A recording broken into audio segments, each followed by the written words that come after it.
Hard to tell on camera here, but this creek has got some really steep banks, and I've already filled it in on both sides a couple of weeks ago when I was breaking trail here, but throw a bit more every time and eventually you can fix that dip.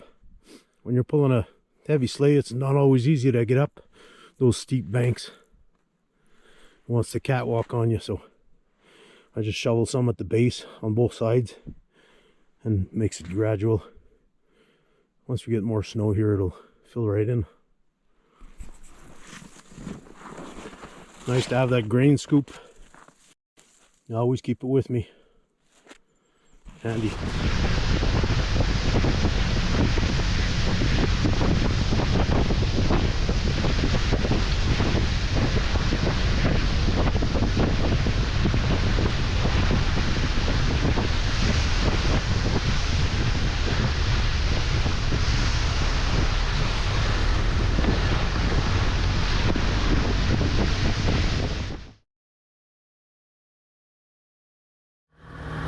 Track on the trail.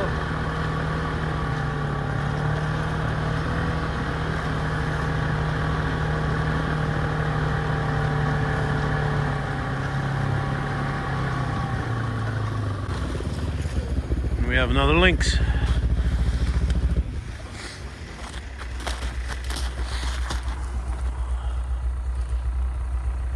This is where I shortened up that snare so he didn't get tangled in the other one. Alright. Oh, we got two here. Yeah, two lynx. Yeah. See one come in from the backside here. Yeah, two lynx. Double pen set. Two lynx. This is where I caught the one here, and he got caught and he got tangled up in the other snare. But he got caught good. He was dead right away, but yep. You were just asking me if I ever got two. All right. Yeah, it's a mom and a kit. So we're gonna lift this here. That's three lynx out of this pen. One we got on the last video, and then these two. I can't believe the amount of lynx tracks everywhere. Geez.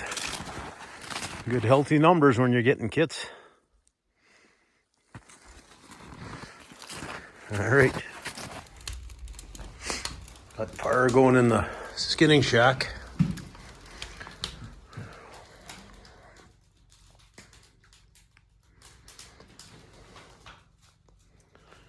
January 1st. I'll be checking traps tomorrow. It'll be dark here shortly, so nice day. I think it's only like -6 or something. We'll check the route. See if we got any marten and fisher. Got all the lynx sets lifted. And then tomorrow afternoon I'll be checking the south line. Whenever I get out of here.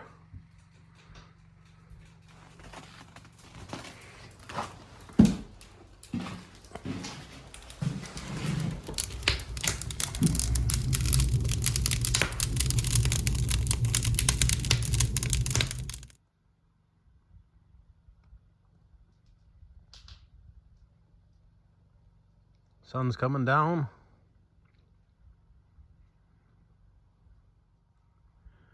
Got the cabin warmed up in the skinning shack and got a fire going outside. Have a drink and some supper and check traps tomorrow.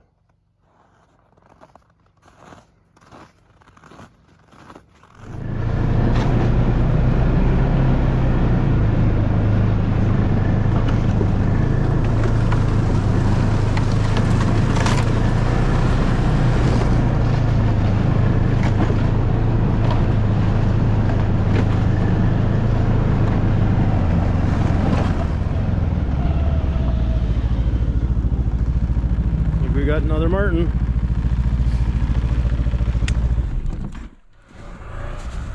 Another dark one. Juvenile.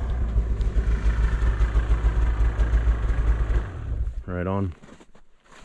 We'll reset this one and get going. I just got back from the trap line here, and only got one martin today. Not much for martin and fisher up there.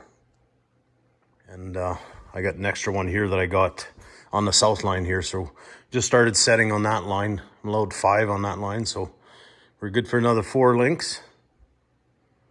And we'll be setting some fisher and martin traps out there too. Hopefully we get a few more martin and fisher on the south line at least.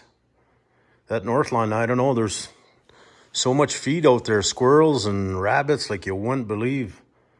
So I'm not too sure what's going on with the fisher and martin. But not even seen any tracks, and hasn't been trapped overly hard in the past few years. The old guy that sold it to me here, he wasn't too active in the last few years. And yeah, well, hopefully it turns around eventually here, but see what happens.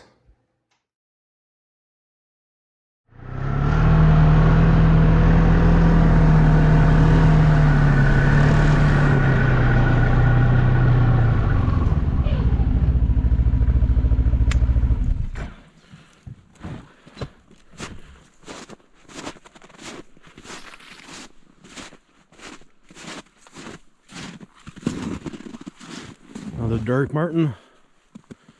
Ooh, it's not even frozen. Probably reuse this trap.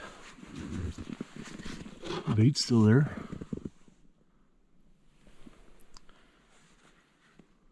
We're on the south line right now, and that'd be the first martin for this line for this year. Not much for martin and fisher up north on the other line, so good start here. Not as many links on this line. We got one so far here, so.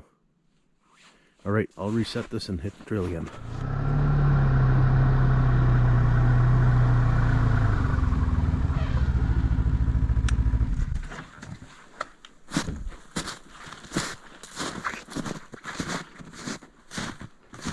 Lots of deer tracks. The south line here has always got lots of deer. Got a coyote walking around here. Oh, and we got a martin.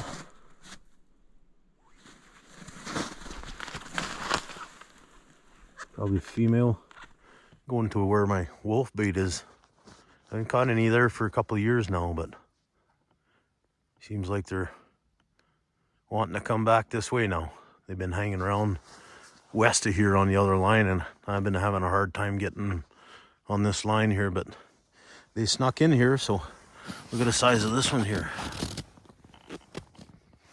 That's a nice wolf. But anyways, when I'm on the trail, I'm always looking for poop that's laying on the trail. I always have a Ziploc with me and pick up anything that I can, urine, and use it. I'll use it on the other line. Whatever I find on the other line, I use on this one.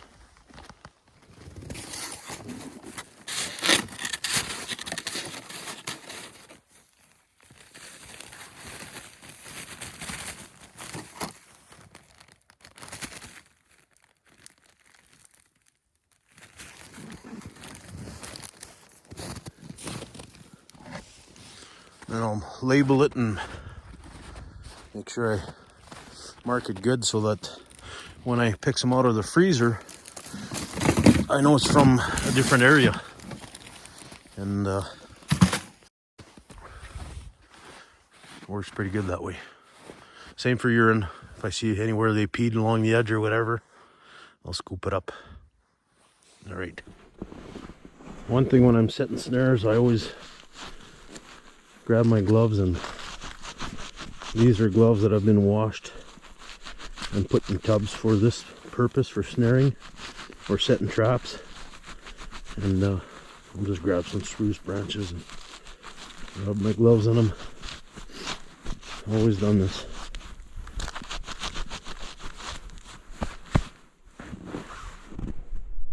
All show you how I'm setting my wolf snares here.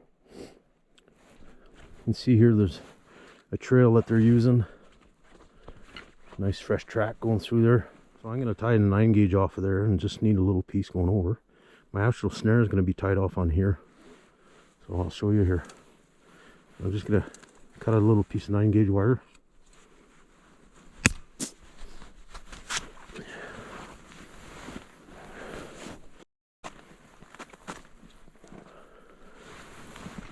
There's my support wire.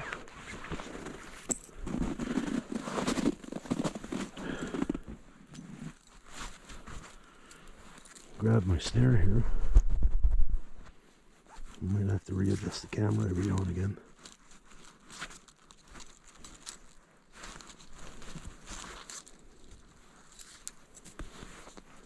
Alright, I'll just choke it around this tree here as high as I can. These are 8-foot leads. So I just went around it. And I'm going to put my snare back in through my lead and then choke it. This one here I got a swivel. I don't usually build them with swivels.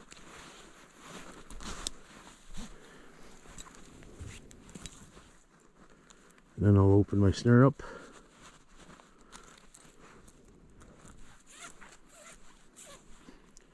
And I don't set my kill springs.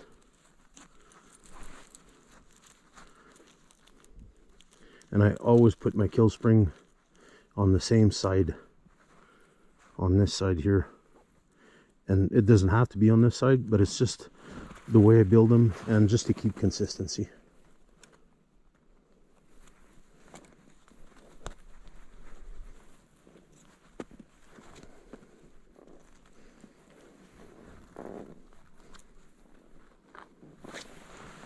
There, and I'll just hang this wire up here.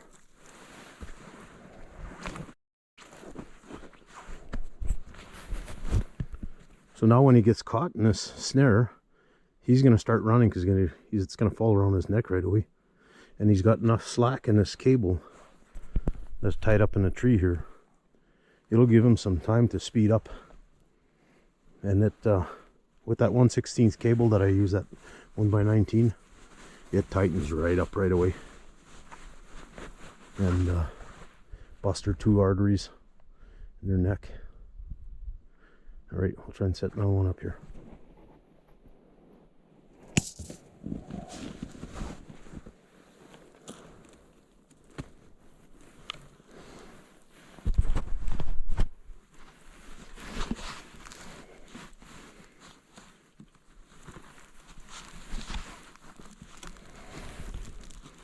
So a lot of guys, when they tighten wire, they tend to grab them like this here and twist the wires together. This 9 gauge is very tough, so I grab it here and then I twist the pliers around.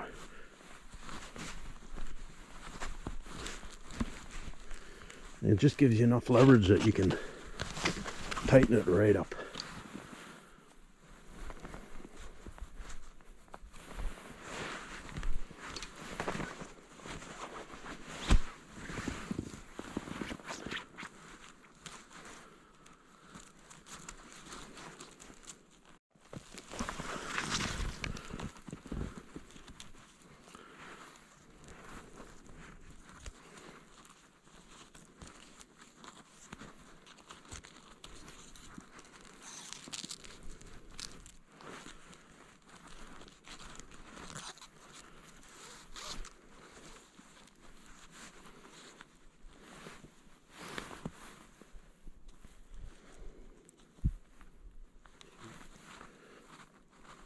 You can twist your cable so it straightens out.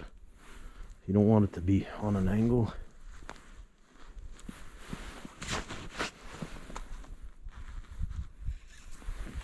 That's how fast those snares are. As soon as they touch them, they're closed, which is what you want.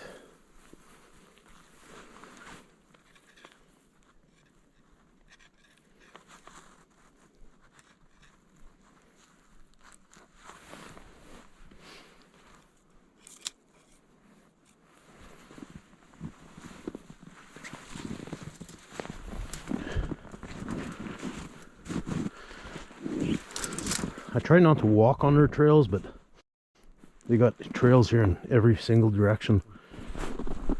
So this trail here is kind of their main trail, but they've been kind of roaming around everywhere through here. I'm not going to set this main trail. The reason being is I want to get them in here. If I catch one way back there, it might spook the rest of them, and they might kibosh this bait.